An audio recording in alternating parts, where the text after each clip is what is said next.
Olá, eu sou a Rose e hoje eu vou compartilhar com vocês conhecimentos sobre desenvolvimento infantil com base na arte-educação, na psicomotricidade e na neurociência.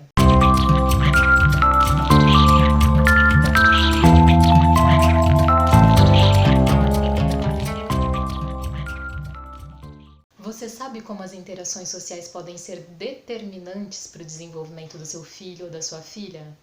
As interações sociais são hiper importantes para o desenvolvimento da criança, porque é através do contato com as pessoas que as crianças vão adquirindo um repertório de ações.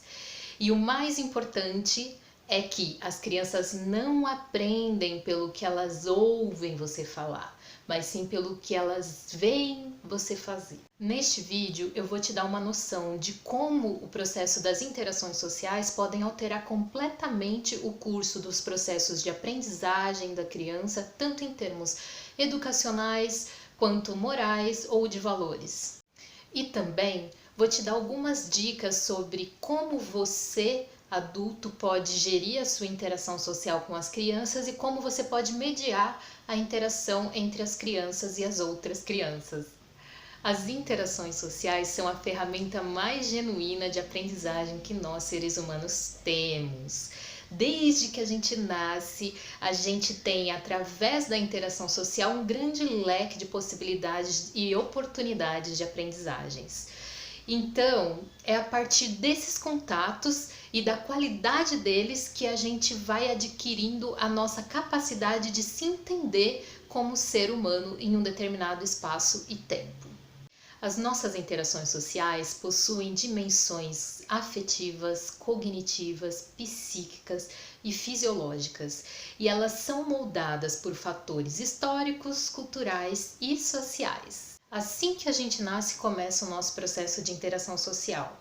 Então, as primeiras relações que a gente tem com a nossa mãe, com o nosso pai, com os nossos irmãos, vão ser a base para que a gente comece o processo de compreender quem a gente é e qual o lugar que a gente ocupa no mundo. É através das interações sociais que nós compreendemos que somos alguém e que estamos cercados de outros alguéms. É através delas que nós conseguimos nos conectar e adquirir um interesse pelo mundo. Em resumo, são as relações sociais que a gente estabelece desde o nascimento que vão formando a nossa forma de interagir e também que vão nos humanizando, que vão nos tornando seres humanos. Uma prova disso são os estudos científicos realizados sobre pessoas que cresceram fora de um convívio com seres humanos e que não desenvolveram a capacidade de linguagem, nem os processos afetivos, cognitivos e psicológicos para um convívio social. O caso mais antigo de uma criança que cresceu em isolamento social ocorreu na França em 1800, mais ou menos. É um caso de um garoto que foi encontrado. Ele não falava, ele andava igual a um macaco e ele não tinha os hábitos alimentares comuns aos seres humanos. Ele foi capturado e foi levado para o psicólogo Jean-Marc Gaspard, que tentou promover a adaptação através do famoso casa, comida e roupa lavada, mas mesmo assim o menino não se adaptou. Ele não gostava das roupas, ele agredia as pessoas, não conseguia se comunicar e sempre que possível ele fugia. O menino, que foi batizado de Vitor, nunca aprendeu a falar e não conseguiu se adaptar.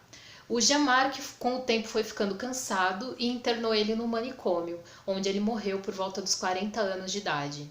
Essa história permite que a gente perceba o quanto é importante o contato entre os seres humanos, porque é através desse contato que a gente aprende a ser e agir humanamente. A identidade e a autonomia vão sendo formadas a partir desse processo de interação da criança com outras crianças e com os adultos também. Porque a relação vem antes da aprendizagem. Nós somos seres que aprendemos em experiência. Então, primeiro a criança vivencia as relações e depois elabora essas experiências, transformando em aprendizagem. Existem dois tipos de interação social: a interação social adulto-criança e a interação social criança-criança. A relação adulto-criança, ela tem a função de promover a segurança, de ajudar a criança a desenvolver valores e de promover a motivação da criança. Então, assim, inconscientemente, a criança sabe que o adulto tem mais força e mais conhecimento que ela. E ela vai sempre buscar a validação das ações dela perante um adulto. Nós promovemos um bom desenvolvimento social da criança quando a gente reconhece aquilo que ela realiza. Por exemplo, toda vez que ela faz algo e vem mostrar pra gente, ela tá querendo a nossa validação. Então é muito importante a gente dar atenção e reconhecer verdadeiramente aquela ação que ela fez.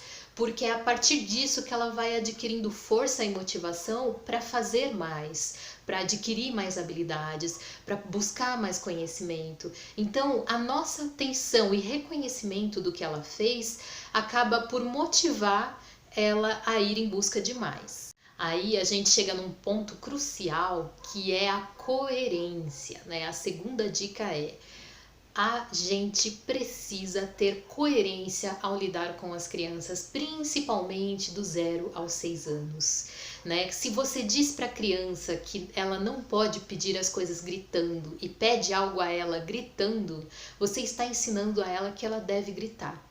Porque, como eu já disse, a criança não aprende pelo que ela ouve, mas pelo que ela vê acontecer. Ela aprende pelos fatos. Uma outra questão é: você, quando está nervosa, dá umas palmadas nela, mas diz a ela que ela não pode bater nos colegas quando está nervosa. Ela está aprendendo que sim, ela pode bater. E por quê? Porque nessa faixa etária a criança ainda não tem estrutura cognitiva para entender contradição. Então não adianta você dizer uma coisa e fazer outra.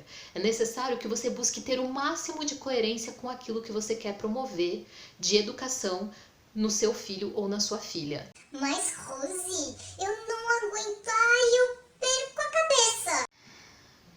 Então, se você não consegue reconhecer e trabalhar as suas próprias emoções, como você vai ensinar o seu filho ou a sua filha a trabalhar e reconhecer as emoções dele ou dela? É só a partir do nosso próprio modo de agir que a gente vai conseguir dar modelos saudáveis para a criança agir no mundo. Pensa nisso. E na relação criança-criança, a criança vai aprender sobre cooperação, negociação, busca de consenso, confronto e como nós, adultos, podemos mediar as relações entre as crianças. Num ambiente de educação infantil ou numa casa onde tem irmãos, a gente pode incentivar as crianças a pedirem ajuda umas para as outras, para a gente incentivar a autonomia no processo de resolução de problemas e também promover a confiança entre as crianças. Então, são essas as dicas que eu tinha para hoje. Nesse vídeo você ficou sabendo quanto as interações sociais são importantes para a formação humana da criança e também teve aí algumas dicas sobre as interações entre adultos e crianças e crianças e crianças. É isso que eu tinha para compartilhar com vocês hoje. Se você tiver alguma dúvida, algum questionamento, é só colocar aqui embaixo nos comentários. E se esse conteúdo trouxe uma luz para sua cabeça e para o seu coração, deixa o seu like, se inscreve no canal, porque a gente vai ter muito mais dessas informações por aqui. Beijos e até a próxima!